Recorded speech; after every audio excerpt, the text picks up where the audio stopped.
Hey! Welcome to another episode of the Creative Coffee Cafe. Today I happen to have with me Chris Istace, who I've known for actually many moons and who has worn many hats in the lifetime of our friendship. And so I've asked him here today because he is a fantastic storyteller. And that kind of tends to be the topic surrounding this whole Creative Coffee Cafe. So I want to introduce to you Mr. Istace, which way, maybe it's this way. Whatever the screen is. Opposite. Photographer and writer to the Creative Coffee Cafe. So share a little bit, say hi and share a little bit about yourself with everybody. Yeah, no, thanks, Brooke. It's, I saw your last one you did of this. So when you asked me, it was definitely a no-brainer. And I was actually at a little session last week where we, with the tourism engagement stakeholder group, and they were talking about stuff like this. So I kind of, this topic was going through my head and I was pretty amped on it. But yeah, I'm just a guy that was out in Saskatchewan working away in the corporate world and wanted a bit of a lifestyle change, moved across Western Canada to Vancouver Island, to the forests and mountains, quite a big change from the wheat fields. And yeah, just kept working this, developing through social media, writing and photography, and kind of actually created a whole new job from it and a lifestyle. And I've left that corporate work kind of like you did. You know, you made the brave change a few years back to, you know, just follow this new wave of social media and the storytelling it allows. And it's actually developed a whole new way of life. Yeah, it really has. What was kind of maybe the tipping point for you about wanting to make that change? Because I think many of us go through that. And I don't know, was there like one particular moment you can think of when you're like, okay, we're doing this? Or kind of happened all at once. And I'm a really goal-oriented person, and also just looking for life experiences, and we wanted to change things up. So where we were at in Estevan, I felt we kind of accomplished and made our mark in the community and helped the other people in the community through, you know, volunteer organizations, being part of clubs, city council, creating a business, and to where I could get with my job there, and kind of hit those goals and wanted to go somewhere else and trying to see if we could have that same effect and, you know, rebrand ourselves as people in that, with that same, you know, map or game plan in another community. So right, yeah. Which you have. So you have a physical brick and mortar store back in Saskatchewan still. That we weren't going to. but now you have a brick and mortar store in BC. Yeah. Right, that your wife is handling and taking care of in partnership with you. But now you've also created this completely online based business for yourself and everything as well, right? Yeah. You were just telling me about some of the cool opportunities you just had. Share some of that stuff with us. Yeah, so, you know, I did, where I'm at with my own personal social media is, you know, I was always telling messages and stories on Facebook, you know, and that worked through me being part of volunteer organizations and city council. I always wanted to really engage people out there, and I saw social media as that platform to engage them. And through that, I kind of, as we were making the move, it was a lifestyle change, a mindset change. And I started doing a bit of blogging, and then that blog I kept writing there, and then just the whole move and everything I did, I kept sharing that story. So the common theme across all of that was storytelling. I was always just telling my story, how the world looked to me on my Facebook platform, on my Instagram, on my Twitter, and on my personal website, and just kept telling that story. And it just grew and grew and grew by sticking to that message. And developing a following that related to that. And then it's got to the point now where, as I said, we chatted earlier, I was able to leave my corporate job and take a shot at my freelance writing and photography. Right. I don't really recall, I mean, aside from you always sharing your story on like Facebook and stuff when you were here, I don't really recall you being said photographer. So is this something where like one day you just kind of picked up a camera because now you've walked into a different lifestyle where it's like everything was like new and beautiful and exciting around you, and you just wanted to like find a better way to capture that, and you kind of like organically became a professional photographer? Yeah, actually, that kind of were, so there's a lot of good photographers in Estevan that, helped me as I got a good camera out that way, and we were using it in Saskatchewan, and when we raced motocross there in the motocross series, and, so that was my platform, was doing photography on motocross. But then definitely when you get here, you're in, everything's photo worthy. But as I kept trying to tell that story, as I said, I've always liked to challenge myself. So I always asked questions of other people and surrounded myself with a network of people that could make me better. And yeah, photography organically grew, and it just kind of clicked as something that came easy to me. And it's definitely not about the camera, though, as I could see, maybe it's you have to have a bit of imagination or look at something and go, that just isn't an object. What's the story it's telling? And I was able to convey that through imagery. Mm-hmm, mm-hmm. And you do a fantastic job of it too. This is where we get to have a little bit of a brag moment for you, because you were recently just published in a National Geographic.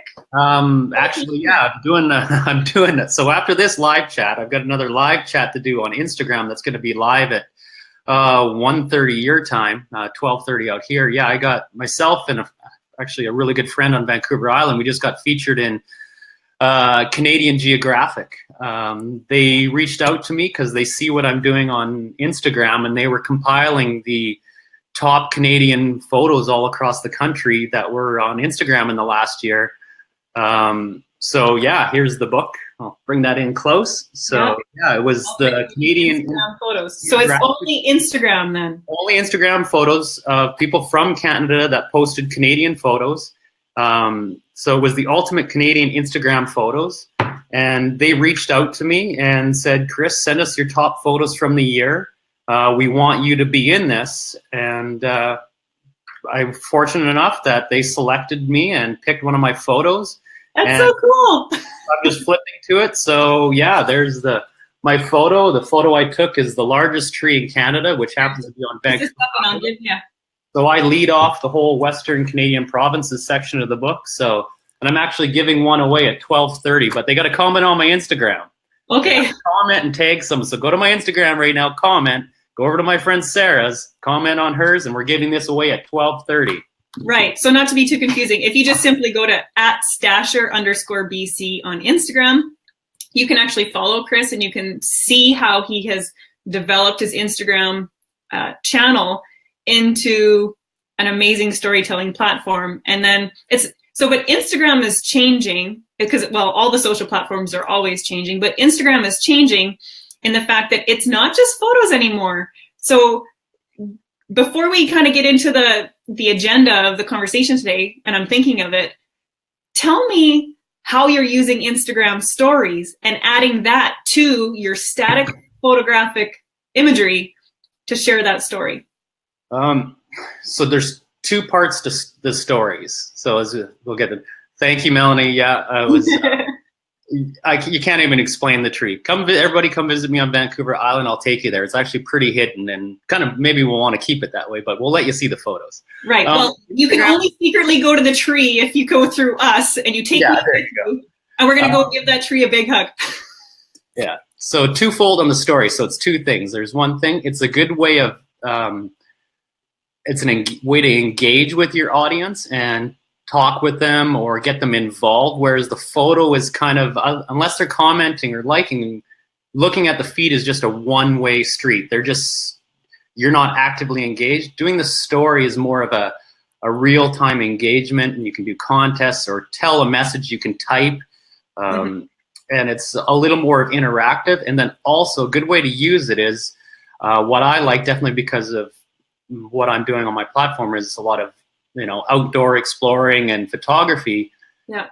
People want to know, well, how did you get that photo? Where were you? So it'll be a little bit of that behind the scenes, because people want to know, they see your images, but they want to know you as an individual. And I find that's most important, because I get the most satisfaction out of the engagement with people and getting to know them as a person, not just someone who's following. Right, exactly. So just as an example scenario, you're going out for a hike. So as you're hiking and creating your adventure for the day, you're going on stories, and sharing little video clips and images and text and stuff to build that story. And then after you've gone and taken those photos, like I'm sure you take hundreds of photos when you go out, so you never really know which one's going to be the one that you share.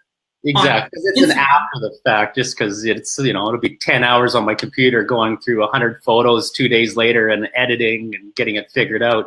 Exactly. You know, in the moment, because your eye sees something and you're like, this is the photo, but to edit it. So the story, like I'll post something. So say if I was going to go do something tomorrow, I would post a story saying, this is what I'm going to do tomorrow.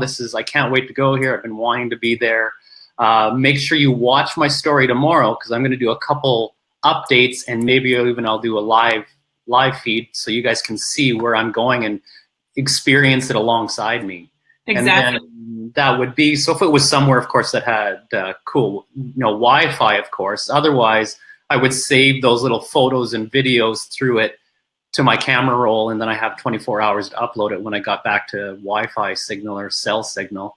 That's right. And it's a cool way, and then it leads into a bit of the way Instagram works is I would tag other people that are in the story, or mention them, or show them, or highlight them and tell their story, because Instagram to me is a collaborative place, and it's a part of sharing other businesses, sharing friends, sharing stories. So exactly. Where did I have my lunch? What's my favorite go-to place after a long hike? Where's the best burger because you've worked up an appetite? Or where's your favorite stop to go on the way? And you can geotag locations and places, because that's the other thing to remember now with Instagram. People can follow places and tags, and they aren't following just people anymore. So you want to keep yourself relative in that. So that story is a whole new platform. Yeah, it's totally evolving. And I mean, many of the social platforms are allowing you to do that too, right? Like even on Snapchat, I can go on, and if people have their location abilities open on Snapchat, I can see where my friends are hanging out at any given time. Facebook, you can tag and tell people where you are and everything too. So they're all moving that way. And, Instagram isn't any different, but no, it definitely helps to make the story more, realistic in real time, right? Because it's like, I don't know, it's not about made up stories anymore. It's about the realism. Absolutely. You need to be you, and need to be authentic. Definitely. Yeah. Sharing is caring, Mike. Definitely. It's just that extra little piece that's kind of, mine is definitely, it's that little, and maybe it's content I wouldn't show as my photos. So then that gets to a whole different side of using Instagram for your main feed. I find I enjoy following followers, and I get the same, is that people know what to expect from you. That's definitely really important on Instagram. You gravitate toward somebody for a specific reason, and if they start kind of getting all over the map with that, then you're like, I enjoy him because of this. There's other people that might be doing that part of it. I want to follow him because of the forest and the alpine, the mountain, and the tourism and the travel, that adventure side. And if I started posting food photos and weird stuff like that, or they don't mind my dog photos. Everybody loves the photos of Echo. But it's Echo. That's the dog's name. Well, but Echo's got almost 5,000 followers herself. So, which is hilarious, because my sister also has an Instagram account for her dog, and I just think it's hilarious. But she takes her dog with her hiking and stuff too, because she's in Cochrane, right? So this little Pomeranian, Chase the Pom, if anybody wants to follow him, climbs mountains with my sister and stuff too. So, but yeah, the stories are where you go and you put that content, because you want to be with your feed. It has to some type of consistency. Keep to your story. There you can kind of step outside of that box occasionally, but if you're all over the map, or if you're known for doing absolutely everything under the sun, well then great, that's your story. But if you're trying to stick to a specific look, feel, or a story, personal accounts are different. But if you're actually trying to, support a blog or website, a business or something, you need to stick to your story, stick to your brand. You put all that effort in creating a brand, you don't lose sight that you as an individual are that brand. Exactly. Yeah, that's actually a really great point. So for you then, the feed is highlighting some of your peak photographic moments or whatever, but then you're using your story to not only share the back end of that, but also to share some of the other stuff that's somewhat related to your brand, but doesn't, like you said, your favorite burger in your Instagram feed would look funny beside some, pictures of you camping on the top of a mountain or whatever. It just doesn't quite fit. But who doesn't want a good meal after a hard workout? So it's relevant, but it doesn't belong on the feed. Yeah, and I think we all love food. Definitely. So, and then with the Instagram, what its other point through the stories is that Instagram is to me, it's a conveyance tool, because ultimately for me, for what I do, I want to drive traffic to my website. So Instagram is kind of like the roots leading back to the tree, whereas my Twitter, my Facebook, and my Instagram are all parts that are just pulling this network back to a central core, which is I want everybody to land on my website. My website is where all my imageries are, all my blog posts, my stories, my work. So I'm trying to pull them back there. So then through stories, I can share links, I can talk about a new blog post, I can share screenshots. So once again, I'm not going to share a screenshot of my last blog post and put that as a photo on my feed, but it belongs in my story. Right. And I don't want it stuck there all the time. I only want it. I do a blog post on Monday. I want people to know about it Monday. I don't need them to know about it on Friday. Right. And if it was a blog post that you wanted to continually promote, then that's not something that you would do within Instagram. That's more of a Twitter thing. But so if you go into my Instagram account right now, whenever I do something, I update my profile. So if you go into my profile on Instagram right now, it says, go to my very last blog post. Then I use the emoticon with a finger pointing downwards, and I changed my website link. Oh, I see. Yep. So there you go. So it's another part of the tool. So when I talk about it, if people can see, but he's talking about, where's my latest blog post right there. Yeah. So this isn't showing very good. There we go. Yeah. So it's one little extra step. So I told about it in the story, and because it is a blog post, I used one of my keystone images from that blog post as a Instagram post, but I only just mentioned it. Right. So yeah. Well, everybody can actually, if you look at like that one of those photo of them sitting on my friends sitting on the bridge down there, you click on that goes to one of my links. Right. Yeah, so it's a continually evolving story sharing, but it's all being, like you said, fed into the same funnel, leading to the same destination, which is to go to your website. It can be pretty complex. You're using the story for one piece. Use your profile is an important tool in there too. So you utilize that resource, and then your Facebook, and then the Instagram posts themselves. So many people are just they get into a habit. They like your stuff. Sometimes they don't even open the captions anymore. So they're just double tapping your photo and scrolling by. Right. So then once again, it's that engagement. It's not just a one-way street. That's where you bring them back into the story. Yes. Good point. Okay. We kind of it was a very beneficial detour from the agenda, which is what I want it to be, right? This is supposed to be an interactive detour, but I was wanting you to share with us one thing that you kind of wish maybe that you knew when you first started with this whole travel blog Instagram thing, because I mean, we learn as we do, right? And I don't want this to be like a regrets thing, but just maybe a piece of advice that you could share with somebody who's thinking about getting more involved with Instagram or wanting to utilize it better. So what's one thing you wish you knew maybe when you first got going? I do know the one thing, but it's more of a website-based thing from it. So two answers maybe. So then first thing would have been on my website, SEO. Search engine optimization, hands down, is the number one most important thing, because the one thing that's consistent through Instagram, Facebook, all that is Google. Everybody Google searches everything. I wish I had optimized my website, so I'm going back and my new post, the work is there, but if you aren't ranking on Google and you're trying to sell a brand or tell a story, you aren't going to get found. So SEO. So Okay. on Instagram, what would have been the thing? I mean, Instagram has changed a lot since you first started. Well, and so much. So, I was at the point when the platform was a bit different. You could grow. So I've been on it for coming on over 5 years now. I've been on Instagram for a long time. So that's been to a benefit. But, a little earlier and paying attention to it as a tool a little earlier. You never know with that new thing. You don't know what's going to be the one that if I put this effort in now, I'm going to be at the front of the wave and I'm going to ride the momentum and growth and the reach.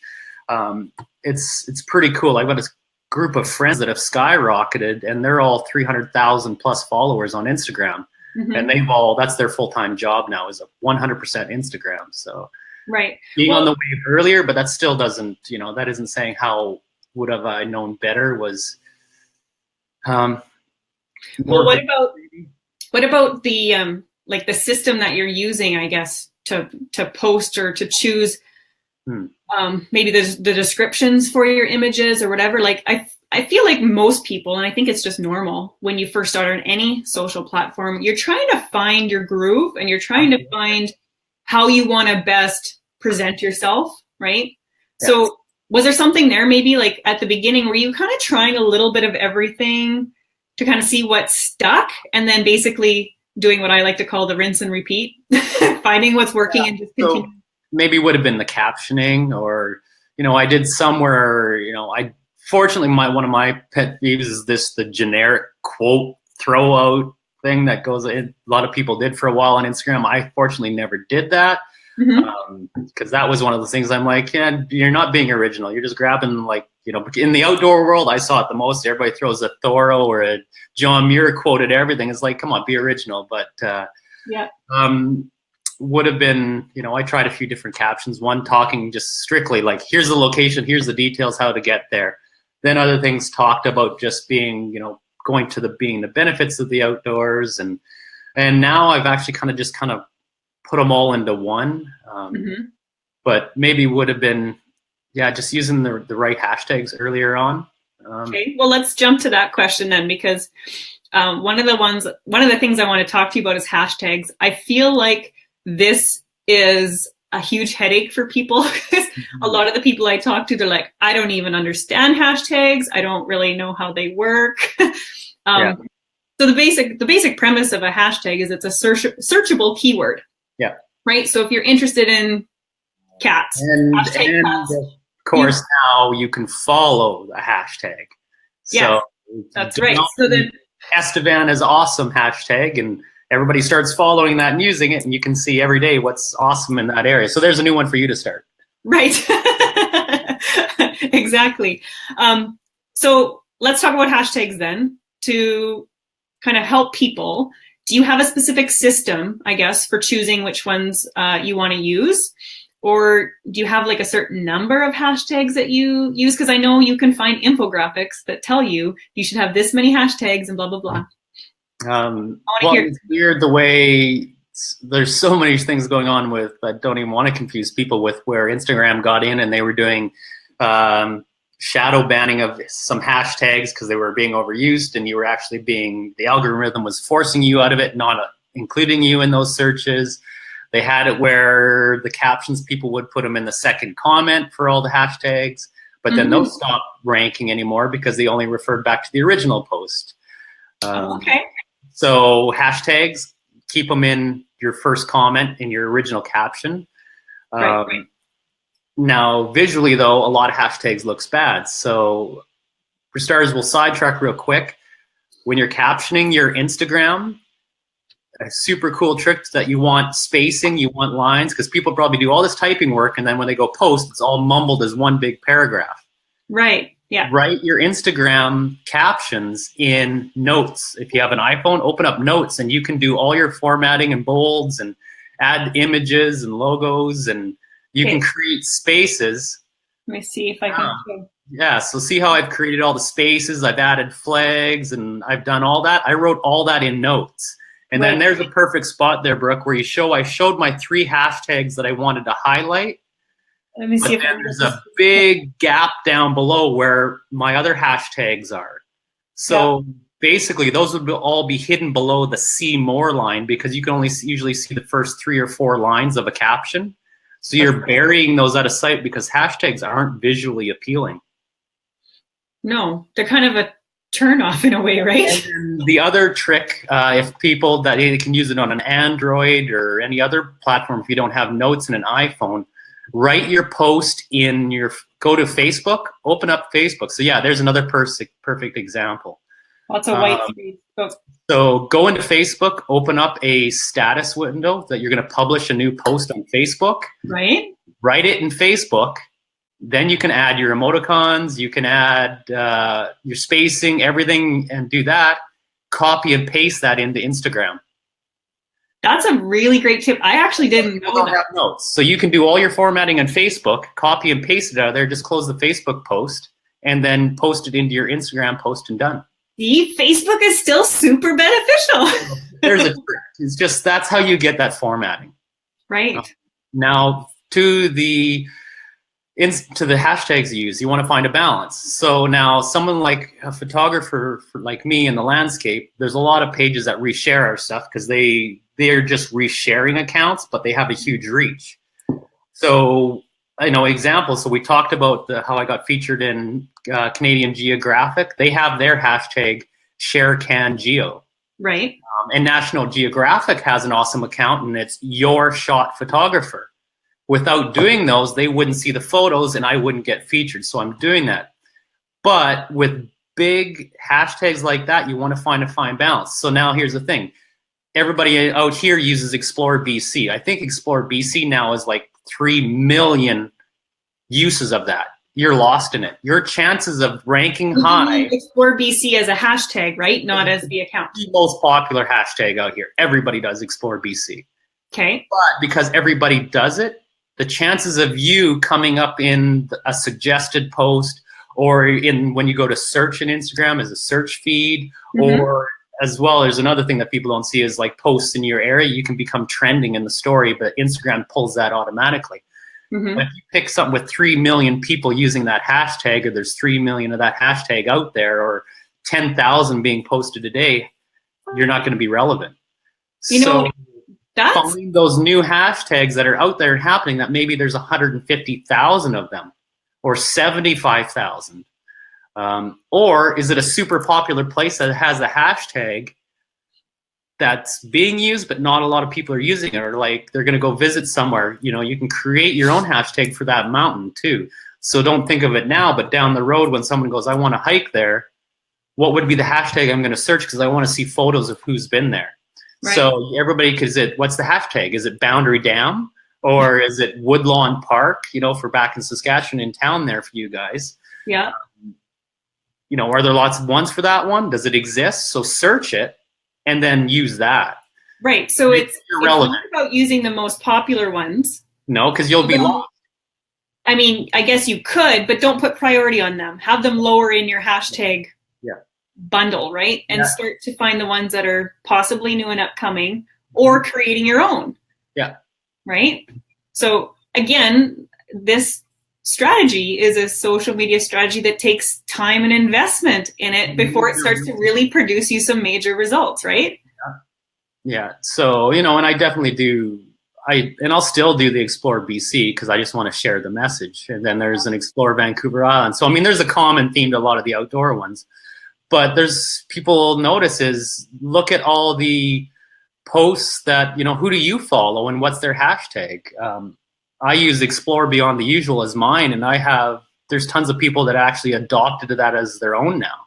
So I think there's 10,000 uses of my hashtag out there now. So that's pretty cool. But yeah, so Meg, you have Mike's trying to make his own here. Mike's my sales guy. Exactly, Mike, and just go with that, and you know what, maybe no one will ever search that, but you're creating a brand. And I see Megan posted there. It's definitely long term. Yeah, you're building that foundation, or back to my analogy, it's the roots of that tree, and you need that stability, and it's long term. But from the business side and from the from building a brand side, or you're just telling your story, it does take work. It does. And it doesn't matter which platform you're using. It takes time, effort, consistency. Hey, I have that same mug, just not today. Yeah, there you go. RDS.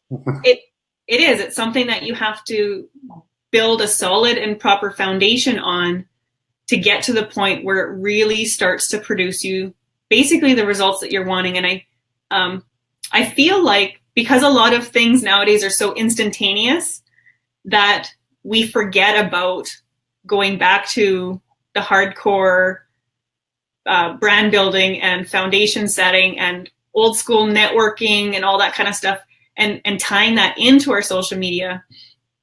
Because when we don't get instant results, we get hung up on all those vanity metrics and we don't get that instant gratification. We're like, oh, I tried that and it didn't work. And it's like, well, but did you really try? Like, oh, and I know, yeah. How long do you think it took for you just to and you were in Instagram early.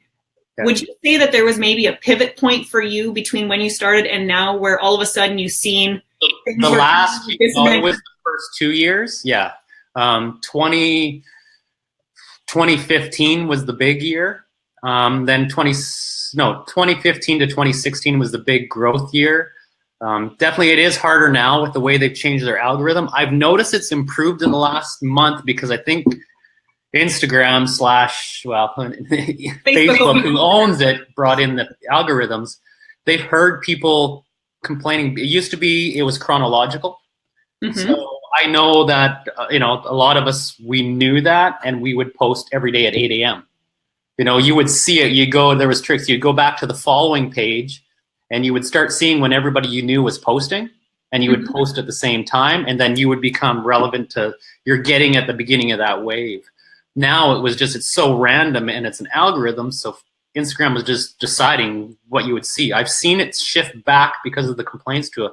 There's a little bit of chronological coming back, so it's reassuring, that's for sure. But but it's also based on you and your engagement and interaction with others too. Yeah, so the feeds that you want to continue to see show up in your feed as you are interacting But I have to interact. Even if I still keep searching them out, if I'm not interacting with them, they disappear out of my feed, then I get frustrated, then I got to go back and work to interact with them again and come back. But as I said, I've noticed a lot of people that I follow because I want to follow them, but they didn't post much. Their stuff's popping back in my feed, and I'm really appreciative of it.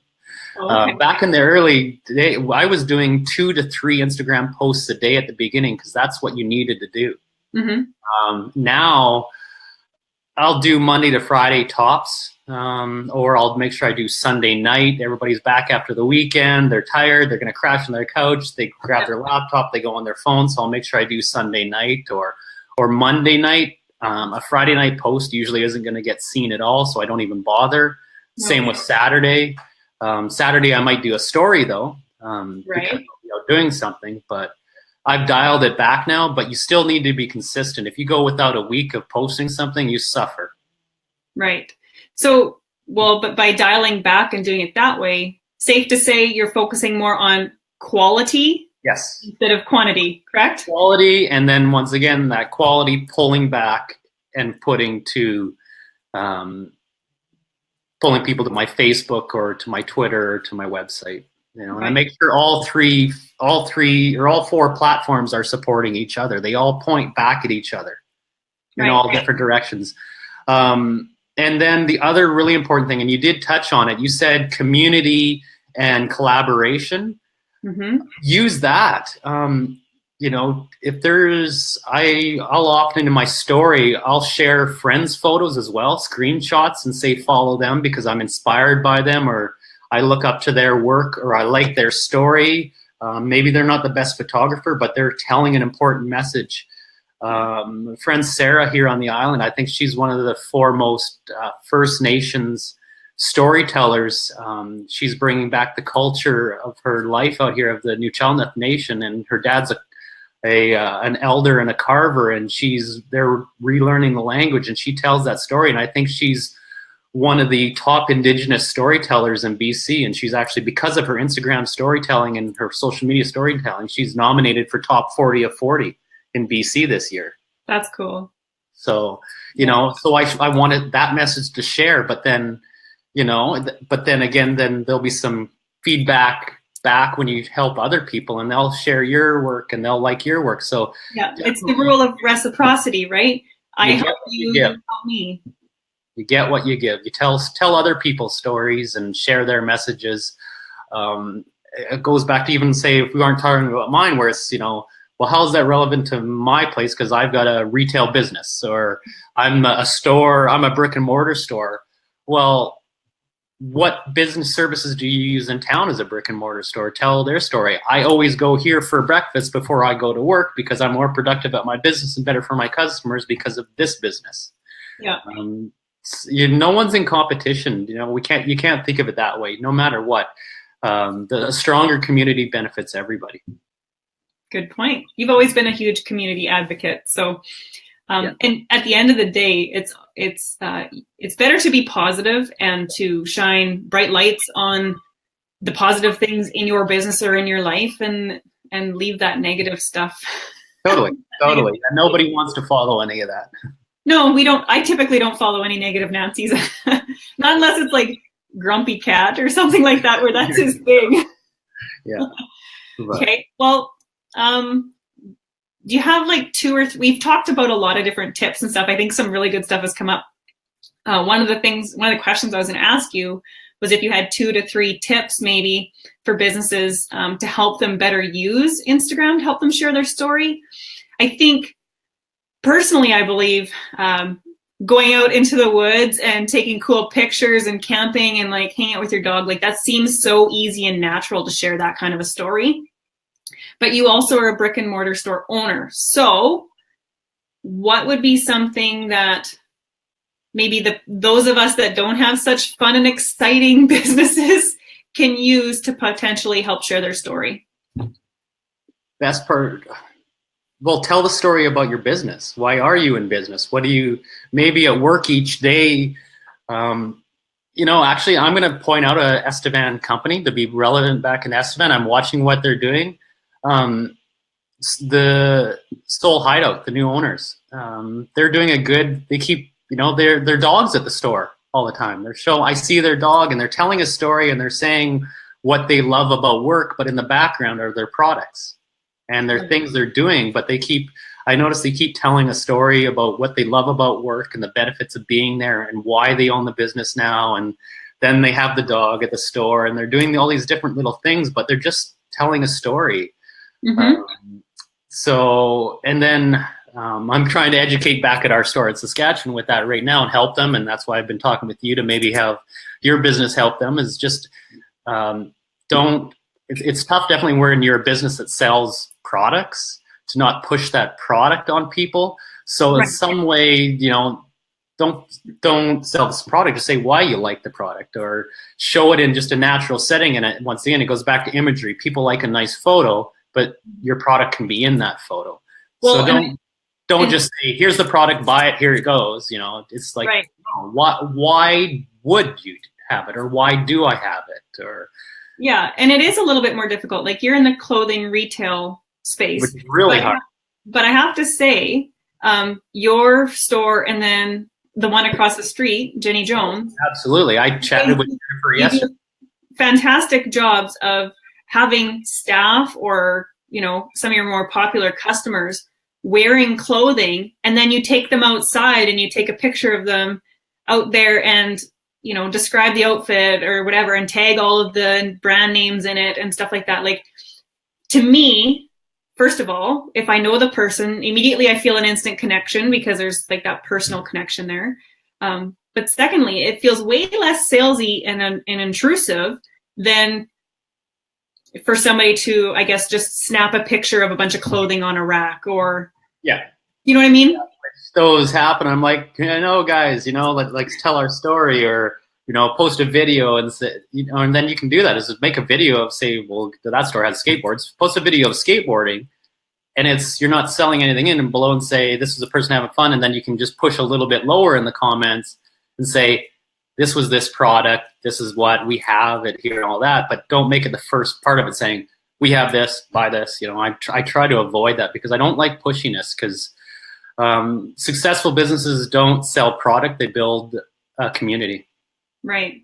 and I know like retail is difficult. Like, let's face it, it is very difficult to try and do that. So, I mean, the salesy content to the non-salesy content is probably going to be heavier for those. But then when you are doing something salesy, it's best to try and make it as fun and interesting as you can, and get the community involved. Like, if there's like new shoes that showed up and they come in 3 different colors, you know, do a fun video with the colors being changed on the shoes or whatever, and then ask people which color is their favorite, or like. You put that into, actually there you put that into the story, and you use a poll in the story. So now it's got back to the interaction saying, what do you like more, pink or yellow? Right. And then you could take it a step further and make it a contest, right? Exactly. Yeah. Yeah, that kind of thing. Cool. Yeah. So Megan, there's lots of fun things. It's just, definitely don't, even if you're with my photos too, you know, not being pushy, not pushing something on people, just let it come naturally and organically. Because I think people see you having fun. People see you, you know, doing big things, and people are just naturally attracted to fun, positive, successful people. And even if you're not like super successful, but if you're showing that confidence and having fun doing what you're doing, people are just naturally attracted to you that way too. Yeah. And definitely. I hear you, Megan. I work from home and spend a lot of time at my desk too. So one of my creative outlets, I haven't been using stories on Instagram as much, but I love Snapchat. I love just the casualness of it. Like, I get to be the big geek that I am, and I don't have to feel, you know, filtered or censored by it. There's so much. You either like it or you don't. Yeah. What do we got here? Megan says, yeah, you want to see real life application of products, which is true, right? You want to see real people wearing real products, not just mannequins and different things like that, and then getting people to engage. Tough, you know, because you can't keep it. It's tough, you know, and at the end of the day, if you aren't selling the product, you're not in business, and then what's the point? But it's finding that fine line. Yeah. Mike's got a good point here too. Sell the sizzle, not the steak. Because if you sell the sizzle, they want the steak. Yeah. Right? Yeah, exactly. Okay. I think the last point before we wrap things up here, because we're pushing our time here. Thank you for everybody who stayed on live with us today. I think this has been a really good chat, so that's why I don't really want it to end. But I know this has to get going here soon too. But let's talk about what you're really excited about now. Like, what's next on the horizon for Chris Istace?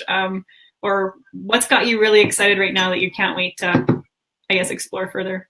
Well, it's taking that next step side, which is probably something you do with people, is, you know, not from store brand, is for me, I'm really working on building.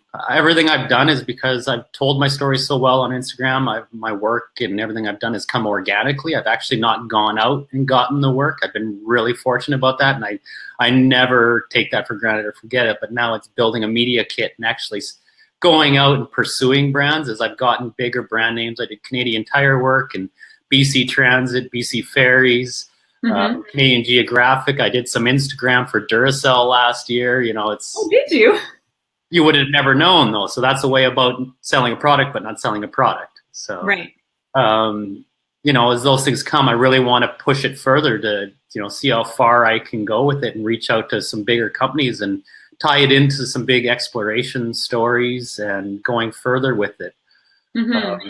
But where do I see myself going next is just, bigger, better photos, getting them out there, maybe moving more of my own imagery product. But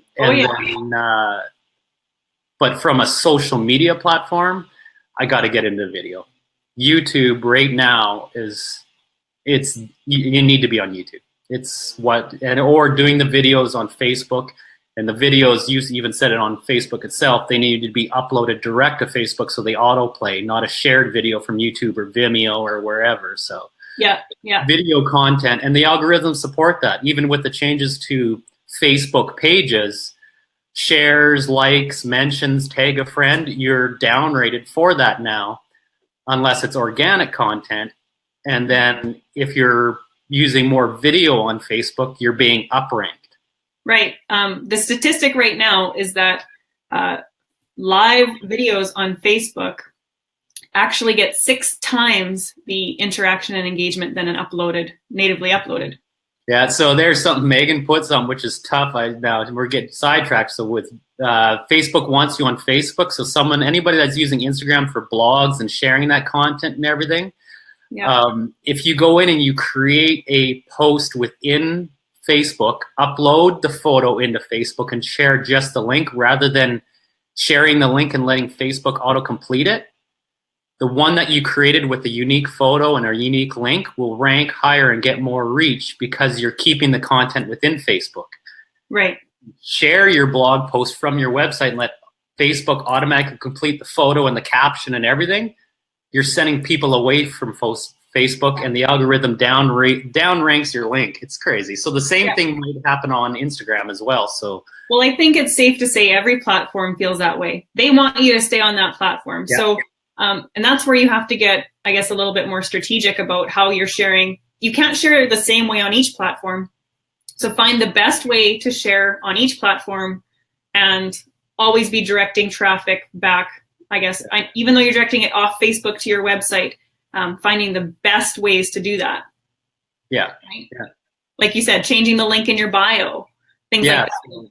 Don't forget that people are looking at every bit of your account. What's your caption? Even what's your profile photo look like? Is it relevant? Yeah. Do people always look for the black and white with a guy making a goofy face and his tongue hanging? Oh, that's Bob. I know that's Bob's account. I'm looking at him every time because that's a hilarious profile photo and I can see it in my feed and I can gravitate towards it. Banner images, profile, like every bit of it, every single bit of your entire Instagram, people are looking at. Mm-hmm. And then, take a step. Your information is complete. Yeah, and take a step back so people sometimes might not click on their own profile and scroll through your photos and see how does it look. Is it visually appealing when you look at the entire from a distance? Is it a big mess? And you're like, oh, well, I don't like this overall look and feel. I'm not going to follow this person. I might have liked that photo, but their overall content just, Yeah, I have to admit. But don't be intimidated. Just keep at it. I have to admit, I do have some cleaning up to do on Instagram for myself because Instagram has never been my first go-to, right? I've always been a Facebook person. That's my wheelhouse, and that's what I love the most. But the same strategy and advice goes to any social platform. So make sure that when you're looking at your Twitter account, that everything you're sharing and you're tweeting and talking about all relates to one another and points in the same direction. Your Facebook page needs to have that same brand and feel there too. There's little things that and video. So I just changed my Instagram cover photo the other day because a friend reminded me, and I clued in. My cover photo is a video cover photo now. No, on Facebook, you mean? Yeah, on Facebook. Yeah. Sorry. I was just going to ask you. By the way, I love the video cover Facebook thing. I'm into that too. That video was shot on an iPhone too. Most of the videos I do are on an iPhone too. Site. So if people go to my Facebook page, Chris Istace, writer and photographer, that was shot on site, edited, color graded, and done everything on site, standing in a forest. Yeah. The tools are there for you, right? It's the best thing to use is what you have. Yeah. Before we go, I don't see a lot of videos in your newsfeed on Instagram. What's your take on that? I'm a photographer. I definitely need to do more video, as I said, but people know me for storytelling. I'm getting my work because of my written part of it. But I think I do want to add video into it. So if you can create good video, then do it. Look into a gator mount or a little flexible tripod. DJI has a really good low affordable handheld gimbal. So if people don't know what a gimbal is that thing that you can be walking and your video is like dead stable. Yeah, there's a couple other ones like Smooth and things like that. Go on Instagram, follow Moment, Moment. They make products for gimbals, and they actually make a screw-on lenses for your iPhones to get widescreen formatting now. But they talk about that. So if you're going to use video, though, I do say make sure the content is good. Yeah. Yeah. So we can expect to see more videos possibly in the feed then. Yeah. For you, right? Yeah, and I'm probably with what I do. It's going to be how-tos. Yeah. Well, and to be honest, I could see videos of you at photo shoots, right? Like, because it all has to tie back to the core, which is the telling the story and the photo and shoot. that's what my cover photo video is a friend's a videographer. He grabbed my phone real quick and made the video while I was on a photo shoot. Exactly. Yeah. But like you said, right now, stories is kind of the place to be sharing that kind of stuff, right? Telling the story, sharing the videos there. Instagram is still kind of a photo first style of atmosphere. So awesome. Well, and definitely when people come and watch this, they should. I've been watching all of Megan's comments here. Just go through Megan's comments. So she's been doing the typing to support everything you and I have said. So she gets a high five. Absolutely. Putting all those comments there. So people, if you've made it this far in the video, you rock. This has been long. We should have bought you all coffee. So everybody go see Brooke. She's buying coffee. Careful what you promise. Careful what you promise. I can make coffee. Megan's comments and read them. She's got it. Don't worry about pricey, expensive stuff. You'd be surprised. I think some of my top photos that are the most likes I've ever gotten were really well edited iPhone photos. Yep. And don't kid yourself. The new iPhone 8 Plus or the 7 Plus, or definitely the 10 Plus with the software, destroys, with someone who can take photos, destroys some really good DSLRs out there. If you know how to take a good photo. Yeah. The Pixel 2, its camera is mind-blowing. So your camera everything is right there. Yeah. We have lots of tools right in our pocket to do. One last tip before I let everybody go. Okay. Don't take photos through the photo app on Instagram for your story. Okay. Take the photo and then go into your Instagram story and then upload it from your photo roll. Because Instagram compresses the photo when it takes it. It's crappy. Take the photo through your camera and then go into the app and then go back into Instagram, go into story and select it from your camera roll. Right. It's an extra 10 seconds, but your photo is 10 times better. Very good point. I would assume the same would go for Facebook then too, because you can take photos right through when you're making a status right there. Yeah.